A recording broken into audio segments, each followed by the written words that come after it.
the fourth generation of Monster Hunter was a wild place. I mean, there was so much going on. It was when the game itself made its, not its full-on debut, but it's like, let's put everything we know about it in its full capacity on the 3DS, and allowed everyone to actually play the game we all know and love on the go with the Wi-Fi availability options. So, one monster sticks out to me when it comes to this. When I say the full-on capability of what we can do, what do I really like to think about when I think the 3DS and the monster really brings all the juice it has to the table?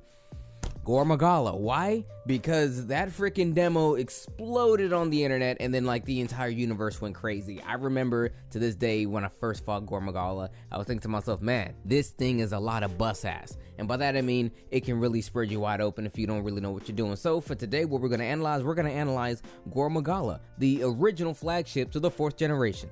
When Gormagala came in on the scene, it was blessed with a godlike title, the Black Eclipse Dragon, or Wyvern, or something like that. Is it a wyvern? Is it a dragon?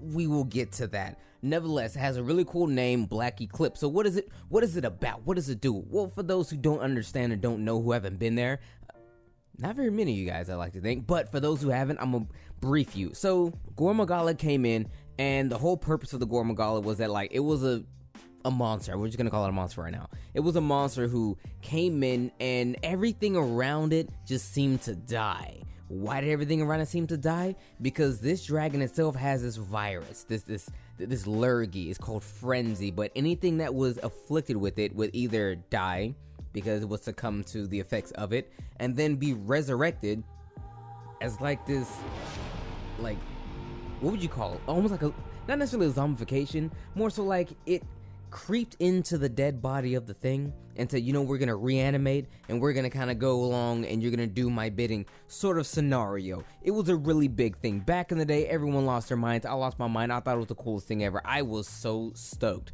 So what the Frenzy virus is essentially is it itself, this monster, this being, it is like engulfed in it to the point where it's like the progenitor to all the madness, and it can spread it. Now here's the thing. If you are afflicted with the Frenzy virus, you don't always die. Not every monster who gets afflicted with it will die. Those who beat it, as in, you know, the antibodies within their own body, you know, just thug it out and then like, I'm better now. When you get better from it, you really get better from it. These monsters are known as apex monsters, and the origination to that particular prefix? Subcategory? Whatever you want to call it, before Rise came in and ruined everything. Nevertheless, so the Gormagala had that big thing going for it. It came in and it had everyone thinking to themselves, dang, so for a video game like Monster Hunter that absolutely has no story, it intrigued everyone as to why it came to this. Why is it like this? What is the lore? Why is this thing so big? Why is its eyes closed? It actually doesn't have any eyes. I think it does, but it doesn't work or something like that. The feelers that come out of his head, that's what they are. They're feelers. He can't see, so he just kind of like uses his antennas to kind of get an idea of where everything is. But at the end of the day, the monster in and of itself is almost and relatively an enigma. But anyway, I'm gassing. Okay, I'm gassing the monster up. It's pretty hype. All hell Gormagala. It can kill you, bring you back to life, and then like make you do its bidding. What else? What else? Well, it drove the story. So for the most part, I talked briefly about the story, and Monster Hunter is a game that has no story. No one plays Monster Hunter for the story. Absolutely no one. But this was like the first time they really tried to actually bring story into the game, and it was cool. You know, you kind of were just a guy in a caravan doing some guy in a caravan things, and every now and then the Gormagala would come and zhuzh you up, you know what I mean? But then Sergios came in and like kind of messing up midway through the story. But for the most part, the story itself was focused on Gormagala, especially in 4. We didn't get 4 because we're Westerners. Japan got 4, and I'm pretty sure Sergios didn't come through and ruin things. Nevertheless, Gormagala's main claim to fame is the fact that it's actually not even a wyvern. It's not even a wyvern. It's technically a juvenile or baby or a youngin elder dragon. You can look at his biology and kind of figure that out. Not biology, it's physiology. I mean, it has 4 full-on appendages and then a set of wings. Go look at everyone who has 4 full appendages and wings, and what do you know? They're elder dragons. Monster Hunter tends to play it fast and loose with this particular classification, but for the most part, the ends just find the means in this particular regard. Now, Gore Magala is a little extra. He has a little more to him, has a little to him. Now, go back a few paragraphs. We didn't write anything. I'm just yelling into the microphone. When I said that it, in and of itself, is a juvenile. I should have said this a couple of sentences, not paragraphs. I just said this thing. Anyway, it's a juvenile.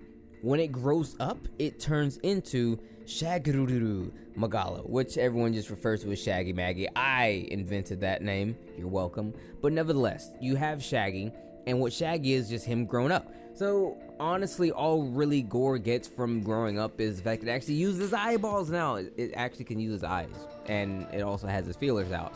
So it can see and feel, and that's actually a benefit for it, because then it can use all of its frenzy attacks to do a lot of extra damage. And at the end of the day, truth be told, as a Monster Hunter monster, very good monster. I genuinely don't even know why I hated him back in the day, probably because I fought him so often. But for the most part, everything seems to check out. Like Capcom themselves, they said, hey, we're gonna introduce this whole new shmacker right here, and we're gonna give him some sauce. Here's a new element, if you will, calling it frenzy, because we crazy out here. Not only are they that crazy, Capcom had been crazy. They released 2 flagship monsters in the same generation with incredible amounts of fanfare. They haven't done that. I think Iceborne was that way, but then so was Fire. Actually, no, World was not like that. Freaking Nergigante was like there, but like, bro, no one really cared about Nergigante. He was like, oh, he might be there. And then when he showed up, you killed him, and then no one talked about him again. Nergigante is an absolute terrible monster. We're not going to talk about him on this entire series. I don't want to. I may have to. He's technically a flagship. I may get around to it. Nevertheless, the point I'm trying to make here is Gore Magala,